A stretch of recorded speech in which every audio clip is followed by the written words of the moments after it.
ओए, तुम मेरी कुर्सी पे। Boss, don't be cross. तू बे। बॉस मूव जो करता है उसे ही बॉस कहते हैं। सही है बॉस। फैन फाइट है बॉस। सही टीम चुनो और बड़ा जीतो। Only on fanfight.com। Boss move करो। विराट कोहली इंडिया के बेस्ट कैप्टन हैं, ये एक बयान है। आप इस पर बहस कर सकते हैं, इससे सहमत हो सकते हैं या असहमत हो सकते हैं, हाँ कर सकते हैं या फिर ना भी कर सकते हैं, लेकिन इस बहस में पढ़ने से खुद को नहीं रोक सकते। अब जो हमसे सहमत हैं उनका शुक्रिया, जो नहीं है उनके लिए आंकड़े फेंक देता हूँ। विराट कोहली की कप्तानी में भारत ने अब तक 55 टेस्ट मैच खेले हैं। इनमें से टीम को 33 में जीत और 12 में हार मिली है, जबकि 10 टेस्ट ड्रॉ रहे हैं। नमस्ते, मेरा नाम सूरज है और आप दी ललन टॉप देख रहे हैं। न्यूजीलैंड के खिलाफ सीरीज से पहले कोहली की कप्तानी में हमने 33 मैच जीते थे, जबकि सिर्फ 10 हारे थे। आंकड़े जो याद रह जाते हैं, जिनके दम पर लोग बदकही कांत करते हैं और विजयी मुस्कान बिखेर देते हैं, लेकिन आंकड़े जो हैं वो पूरा सच नहीं दिखाते। आंकड़ों की आड़ में ज़रूरी चीज़ें छिप जाती हैं, नज़र नहीं आती। अब आंकड़े तो यही कहते हैं कि 1 मार्च 2003 को सचिन तेंदुलकर ने शोएब अख्तर को छक्का मारा था, लेकिन वर्ल्ड कप मैच के दौरान दूसरे ओवर की चौथी बॉल पर लगाया शॉट सिर्फ आंकड़ों में बयां नहीं हो सकता। इसी तरह कोहली की कप्तानी को भी सिर्फ आंकड़ों में देखना गलत होगा। एक बल्लेबाज के रूप में कोहली भले ही दिग्गज हों, दुनिया के बेस्ट बल्लेबाज माने जाते हों, लेकिन कप्तान के रूप में उन्होंने ऐसा कुछ असाधारण नहीं किया है जिसकी चर्चा लंबे वक्त तक हो। ज़्यादा दूर ना जाएं, इसी टेस्ट सीरीज में अभी जो न्यूजीलैंड के खिलाफ टेस्ट सीरीज खत्म हुई है, इसी को देखें तो कोहली ने कई गलत फैसले किए। उनके गलत फैसलों में सबसे पहला नाम आता है ऋषभ पंत का। कोहली ने T20 और वनडे टूर के दौरान बेंच पर रहे पंत को टेस्ट टीम में चुन लिया। आखिरी बार वेस्टइंडीज टूर पर टेस्ट खेले पंत के लिए कहा गया था कि वह रिद्धिमान साहा से बेहतर बल्लेबाज है। पंत ने 2 टेस्ट मैचों में कुल 60 रन बनाए। इस दौरान उनका बेस्ट स्कोर 25 रन रहा। टीम के कोच रवि शास्त्री ने पंत को चुनने की तमाम वजहों में से एक उनकी अटैकिंग बैटिंग बताई थी।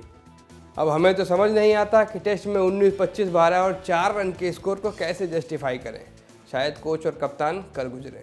कप्तान कोहली लगातार कहते हैं कि साहा टीम के बेस्ट अवेलेबल विकेट कीपर हैं। ऐसे में क्या सोचकर उन्होंने पंत को उतारा? केएल राहुल के हाथों लिमिटेड ओवर्स की टीम में अपनी जगह खोने वाले पंत भी शायद कोहली के इस फैसले से चौंक गए होंगे। क्लीन स्वीप के बाद कोहली ने पंत का बचाव भी किया। साफ कहा कि यह एक सामूहिक गलती है। एक बैटिंग यूनिट के रूप में टीम इंडिया फेल रही और इसके लिए किसी एक को जिम्मेदार नहीं बता सकते। लेकिन कोहली जी, आप चाहे जो कहें, पंत की टीम में वापसी को, एकाएक टेस्ट टीम में वापसी को जस्टिफाई नहीं किया जा सकता। दूसरी गलती की बात करें तो पहले टेस्ट में न्यूजीलैंड की पहली पारी याद आती है। 80 ओवर्स के बाद भारत ने नई बॉल ली। कोहली ने बेहतरीन बॉलिंग कर रहे उस दिन के सबसे सफल बॉलर ईशांत शर्मा को नई बॉल नहीं दी। न्यूजीलैंड के टेलेंडर्स बचे थे। कायल जेमिसन के साथ क्रीज पर थे कोलिन डी ग्रैंडहोम। ऐसे में कोई भी कप्तान अपने बेस्ट बॉलर को नई बॉल देता, लेकिन कोहली ने शमी और बुमराह से 2-2 ओवर फिंकवाने के बाद बॉल रविचंद्रन अश्विन को दे दी। ध्यान दीजिए, मैच न्यूजीलैंड की पिच पर हो रहा था, ना कि इंडिया में। ऐसे में कोई भी कोहली के इस मूव को गलत बता सकता है। ऐसा भी नहीं है कि अश्विन उस वक्त बहुत असाधारण बॉलिंग कर रहे थे, लगातार विकेट्स ले रहे थे या प्रेशर क्रिएट कर रहे थे। वह उस समय तक सिर्फ एक ही विकेट ले पाए थे। अश्विन के पहले ओवर में सिर्फ 1 रन आया, लेकिन दूसरे ओवर में जेमिसन ने 2 लंबे लंबे छक्के जड़ दिए। इस मैच में उन्होंने 44 रन की पारी खेली।